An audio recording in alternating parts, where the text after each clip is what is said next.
आपण कितीही जरी म्हटलं, की विझलो जरी आज मी, हा माझा अंत नाही. विझलो जरी आज मी, हा माझा अंत नाही. पेटेन उद्या नव्याने, हे सामर्थ्य नाशवंत नाही. उद्याने पेटून उठण्यासाठी आज तुमचं अस्तित्व असणं गरजेचं आहे. एकदा श्वास थांबला, की सगळं संपलं. आज अजितदादा आणि त्यांच्यासोबत 5 लोकांचा सडनली मृत्यू झाला प्लेन क्रॅशमध्ये. आणि असं वाटलं, की तुमच्याकडे कितीही जरी सामर्थ्य असेल, तुमच्याकडे कितीही जरी पॉवर असेल, तरी तुमचं अस्तित्व असणं फार महत्त्वाचं आहे. तुमचं इथे असणं फार महत्त्वाचं आहे. सो खुश राहण्यासाठी वाट बघू नका, की माझ्याकडे हे आल्यावरती मी खुश होईल किंवा माझ्याकडे ते आल्यावर मी खुश होईल.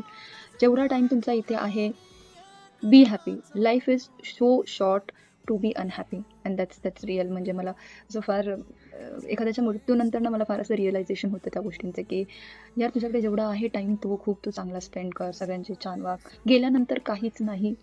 एकदा श्वास बंद झाल्यावर काहीच नाही.